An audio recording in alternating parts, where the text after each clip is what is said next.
그래서 총소득은 생산 측면에서의 GDP와 같아질 수 있다는 것을 여러분 보셨습니다. 그래서 다시 돌아가서요. 정리해 보겠습니다. 심슨 부부의 소득과 주민들의 소득을 합치면 소득 측면에서의 GDP가 되고, 심슨 부부와 주민들의 소득을 합치면 판매한 오렌지의 가치와 다시 같아집니다. 그래서 생산 측면의 GDP는 지출 측면의 GDP와 같고 다시 소득 측면의 GDP와 같아진다는 것을 이제 확인을 했습니다.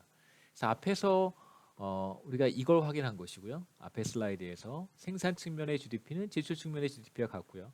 그다음에 여기에서 우리가 확인한 것은 생산 측면의 GDP와 소득 측면의 GDP와 같아진다는 것을 확인을 했습니다. 그래서 생산과 소득이 같고 생산과 지출이 같다면 이 셋은 같아지는 것이겠죠.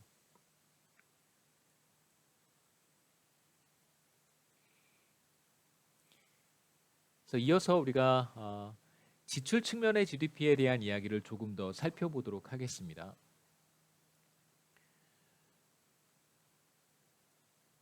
expenditure approach라고 하고요. 앞에서 보셨던 것처럼 이제 생산은 반드시 지출과 같아야 되는데 제가 한 가지 이제 질문을 드렸습니다. 만약 생산한 수확한 재배한 오렌지를 모두 다 판매하지 못했다면, 그러니까 판매하지 않고 남은 이제 오렌지가 있을 수 있겠죠. 이걸 확대해 보면 어떤 기업이 생산을 했는데 판매하지 않고 남은 재화가 있을 수 있습니다. 이것을 우리가 통상적으로 뭐라고 부르냐면 재고라고 불러요. 인벤토리라고 부릅니다. 그러니까 그 누구도 사가지 않은 것, 그 누구에 의해서도 지출이 발생하지 않은 재화, 우리가 재고라고 부를 수 있겠죠.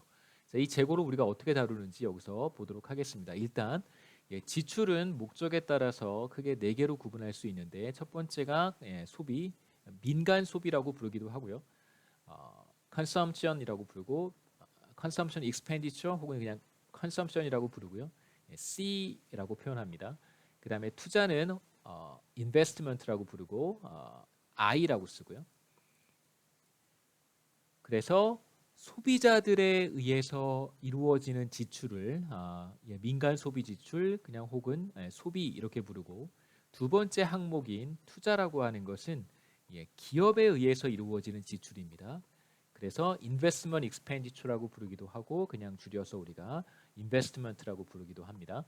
세 번째는 소비자, 그 다음에 기업, 그리고 이제 정부에 의해서 이루어지는 지출, 이제 government expenditure라고 부릅니다. 정부 지출, 그래서 government의 G를 따서 G라고 부르고요.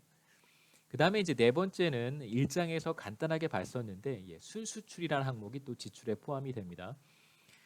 국내에서 생산된 재화와 서비스가 국내에 거주하는 소비자들이나 혹은 기업이나 혹은 정부에 의해서 소비가 될 수도 있지만 해외 다른 나라 국가의 뭐 정부나 소비자들이나 기업에 의해서 소비가 될 수도 있습니다.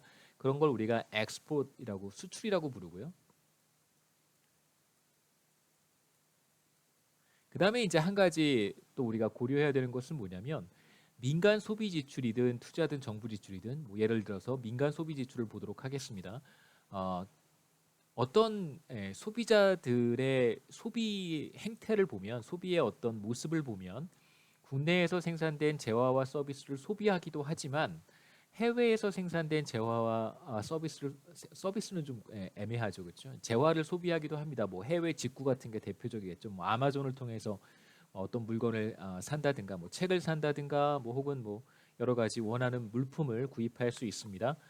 그렇다면 소비자들이 소비한 제품들 중에는 소비 지출 중에는 외국에서 생산된 재화가 포함이 되어 있을 수 있습니다. 그래서 우리가 여기에서 빼지 않고, 계산이 복잡해지기 때문에 이제 여기에서 빼지 않고 여기에서도 빼줘야 되고 여기에서도 빼줘야 되고 여기에서도 빼줘야 되잖아요. 그렇게 빼지 않고 그냥 소비든 투자든 정부 지출이든 이 세 가지 경제 주체들의 소비들, 해외에서 수입한 재화에 대한 소비가 있을 텐데 그걸 그냥 다 합쳐서 우리가 import이라고 부르고요. import이겠죠. import이라고 부르고 그냥 그걸 묶어서 한꺼번에 export해서 빼줍니다. 가장 간단한 방법이겠죠. 일일이 여기 각각에서 빼주는 것보다는 import을 한꺼번에 묶어서 엑스포트에서 빼주는 그런 식으로 이제 계산을 하는 것이 더 편리하기 때문에 그 다음에 이제 import은 비교적 쉽게 계산할 수 있습니다. 왜냐하면 해외에서 수입되는 재화들은 기본적으로 세관을 통과해야 되기 때문에 합법적인 경우에 한해서 물론 이제 불법은 아예 카운트가 안 되겠죠. 합법적인 수입에 한해서는 이제 세관을 다 통과해야 되기 때문에 이제 세관 통과 기준으로 모든 가치를 다 산정할 수 있습니다. 그래서 비교적 쉽게 이제 임포트를 계산할 수 있고요. 그래서 엑스포트에서 임포트를 차감한 것을 우리가 순수출 net export이라고 부릅니다.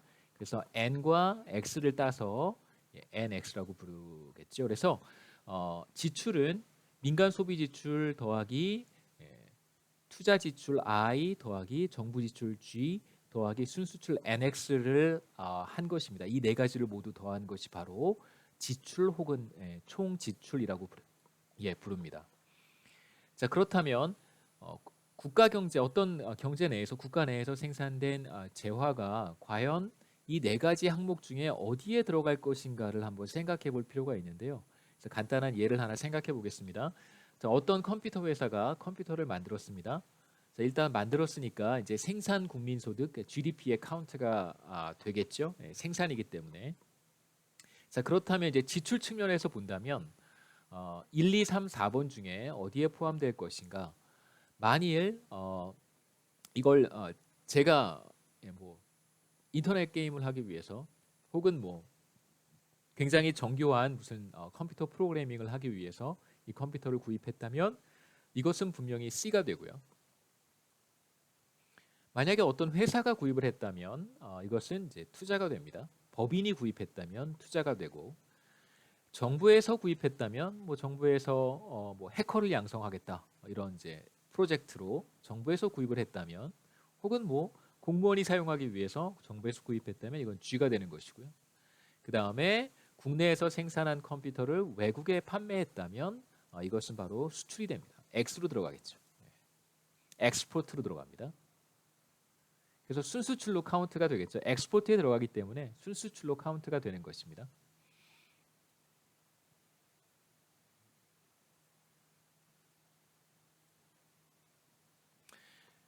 이 재고의 문제는 제가 이어서 여기에서 말씀드리도록 하고요. 일단 데이터를 한번 보시죠. 일정 기간 동안 우리가 이제 GDP를 카운트할 때 일정 기간이라고 하는 것은 1년 단위로 측정하기도 하고 분기 단위로 GDP를 측정하기도 합니다.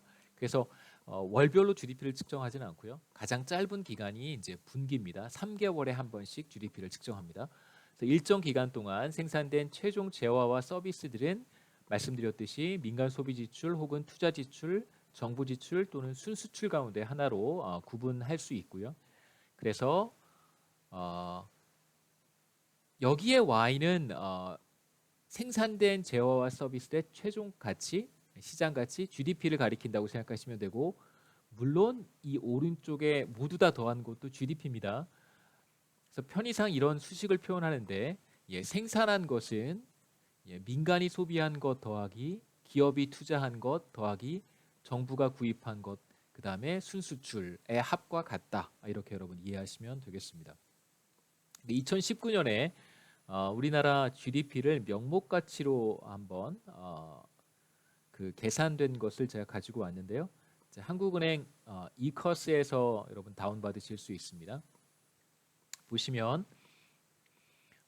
작년이죠. 2019년에 한국의 대한민국의 GDP는 이제 명목이라고 하는 것은 2019년도의 화폐 가치로 측정한 것입니다. 그러니까 당해년도 그 해의 화폐 가치로 측정한 것을 우리가 명목이라고 얘기합니다. 그래서 국내 총생산 이게 GDP죠. GDP는 대략 1,914조 원 정도 되고요. 그래서 이제 거의 2,000조에 이제 육박했습니다. 그래서 굉장히 외우기 쉽습니다. 한국의 GDP가 얼마냐라고 하면 그냥 쉽게 1년에 한 2,000조 정도 된다. 이렇게 생각하시면 되겠죠.